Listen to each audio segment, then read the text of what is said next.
Lockheed aims to turbocharge the F-35 and turn it into a Ferrari. The latest news on the United States. After stepping back from the Air Force's next-generation air dominance race, Lockheed Martin is redirecting its efforts to breathe new life into the F-35 and F-22 Raptor. The idea is to merge the cutting-edge technology, developed for the now-lost NGAD contract, into these expert fighters, effectively creating a 5th-gen plus aircraft. Executives believe this could produce performance close to that of the 6th generation at a fraction of the cost. And I quote, "There are techniques and skills that were developed for our NGAD offering that we can now apply here," end quote. The Lockheed CEO told investors in an earnings call on Tuesday. And, I quote again, "We're basically going to take the chassis of the F-35 and turn it into a Ferrari," end quote. With thousands of F-35s likely to benefit from the upgrade, from improved sensors to more elusive stealth capabilities, the improvements could redefine air dominance for both US allies and partners. For now, it remains to be seen how the situation will evolve. Ukrainian war, the semi-robot army instead of soldiers. His name is Zimi, meaning snake, and he is one of the robots made in Ukraine that are changing the face of war. Moving silently at low altitude, he detonates Russian mines along the way, while a pilot controls it from a bunker miles away. It is not a laboratory prototype, but one of the war tools already used at the front, part of an ambitious strategy with which Kyiv aims to replace humans with machines. And 15,000 robots enlisted to make up for the shortage of troops. Ukraine has announced plans to deploy 15,000 robots on the battlefield by the end of 2025, a goal designed to close the numerical gap with Russian forces. On the front, Ukrainian troops often fight in inferior conditions, with a ratio of 3-to-1 in terms of men and armaments. Robotics thus becomes not only a strategic option, but a necessity. The robotic operation that surprised the Russian military. At the end of 2024, Ukrainian forces conducted the first offensive operation in military history, entirely entrusted to robots, near the village of Liptsi in the Kharkiv Oblast. Dozens of drones and unmanned ground vehicles, armed with machine guns, broke through enemy lines, sowing chaos among Russian soldiers taken by surprise, as the Telegraph reports. An open-air war laboratory. The conflict in Ukraine has turned the country into a testing ground for future military technologies and Western weapons systems. Innovations come directly from the front, thanks to a continuous collaboration between soldiers and designers, which allows a prototype to be updated in just a week. Robots such as the Zimi-Y are not the result of academic projects, but tools tailored to the needs of the field. Ukraine leads war innovation. Ukraine is a world leader in robotics, not in terms of sophistication, but in terms of practicality, explained David Kirichenko, an analyst at the Henry Jackson Society.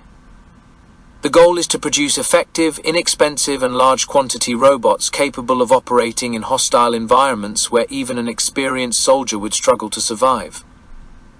Today, the country is home to over 500 defense startups specializing in unmanned systems, active in secret facilities scattered throughout the country. Innovations are fueled by a steady stream of investment, donations and government procurement, spurring an unprecedented race for technological supremacy in the field. The birth of an autonomous army. Ukraine was the first state in the world to create a military unit dedicated exclusively to drones, the Unmanned Systems Forces. UAVs, unmanned aerial vehicles, are now responsible for 60 to 70% of Russian equipment losses, making them twice as effective as other conventional weapons.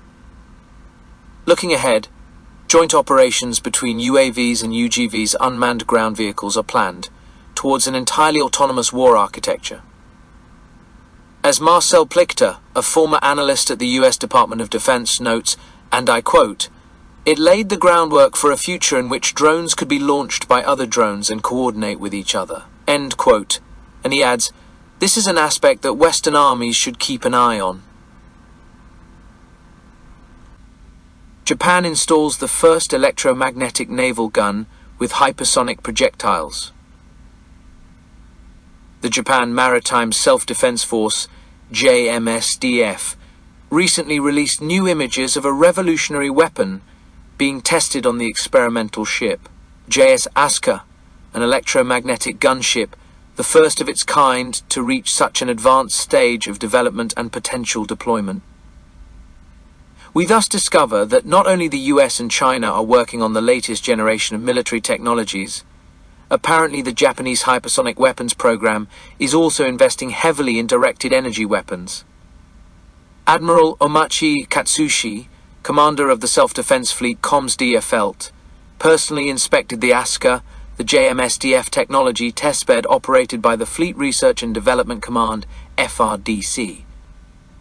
The electromagnetic gunboat is the result of the collaboration between the Agency for Acquisition, Technology and Logistics ATLA and the industrial support of Japan Steel Works, one of the leading Japanese companies in the production of naval artillery.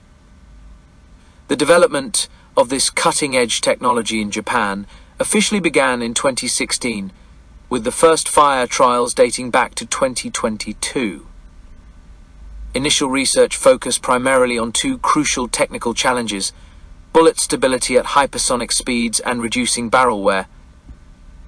Electromagnetic gunboats use electric and magnetic fields to accelerate projectiles to incredible speeds, generating enormous stress on internal components. It was precisely this problem that had led to the interruption of similar projects in the United States, which were then definitively abandoned. Unlike the US program, which saw its public phase stop in 2021, after an investment of over €465 million, the Japanese project has remained active and under everyone's eyes. According to Defense News, the American system suffered from severe barrel degradation after less than 30 shots. While the secret continuity of the US initiative remains a matter of speculation, Washington's focus has shifted publicly to solid-state laser weapon systems, which, however, have shown not always reliable performance in the field and limited operational readiness. The Japanese prototype currently installed on the Asuka has a claimed weight of 8 tons and features a 6-meter-long barrel. Analysis from open sources, including reports from Shepherd Media, suggest that the system is capable of launching 40mm steel projectiles weighing about 320 grams. In tests conducted in 2018, the system achieved a mouth velocity of approximately 2,230 meters per second, which is equivalent to Mach 6.5, with the goal of increasing the charging energy from 5 megajoules MJ to an expected value of 20 MJ in a short time frame. These kinetic characteristics would place the system among the most powerful of its kind globally.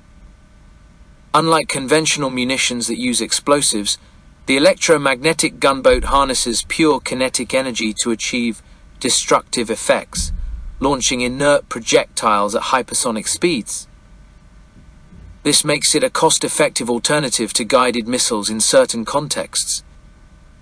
The shells can be configured for different types of missions, including anti-aircraft roles with fragmentation ammunition, an application suggested by Japanese conceptual schemes. One aspect that should not be underestimated is that electromagnetic gunboats are not constrained by the line-of-sight limitations that plague laser weapons, nor are they as vulnerable to atmospheric attenuation.